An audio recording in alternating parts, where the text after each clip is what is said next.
Hello साथियों, लाभ हानि टॉपिक पर क्वेश्चन नंबर 10 जो कि फायरमैन एग्जाम में आ चुका है 29 जनवरी 2022।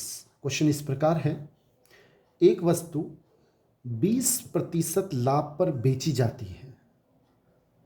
यदि इसे 20% हानि में बेचा जाता तो विक्रय मूल्य 100 रुपये कम होता। वस्तु का क्रय मूल्य किसके बराबर है? देखो, हमने आपको बता रखा है कि क्रय मूल्य हमेशा 100% होता है। तो हमने 100% में कोई वस्तु खरीदी, क्रय मूल्य का मतलब खरीदी। अब प्रश्न दोबारा पढ़ें। एक वस्तु को 20% लाभ पर बेचा जाता है।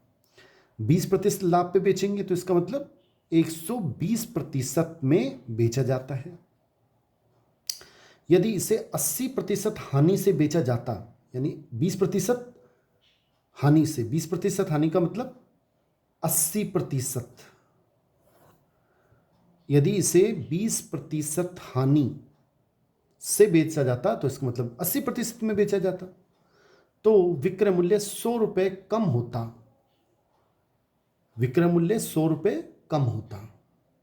अब आप एक बार देखें कि ये कितना कम है इससे, इन दोनों में डिफरेंस कितना हुआ? 40% का, यानी 40% कम होता। 40% जो कम है, लेकिन अब कम कितना हुआ? 100 रुपये। फिर समझ लें कि 100% में खरीदी, 120 में बेचते हैं तो 120%, और 20% हानि से बेचते हैं तो 80%।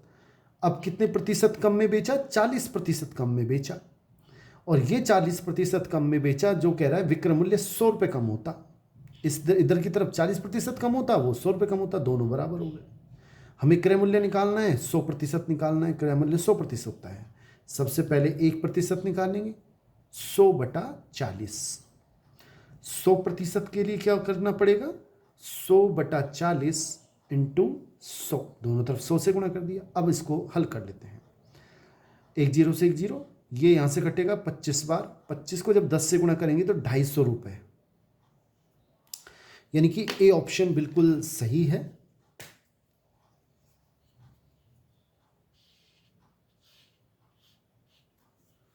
साथियों, अगर क्वेश्चन अच्छा लगा हो तो इसे लाइक जरूर करें। थैंक्स।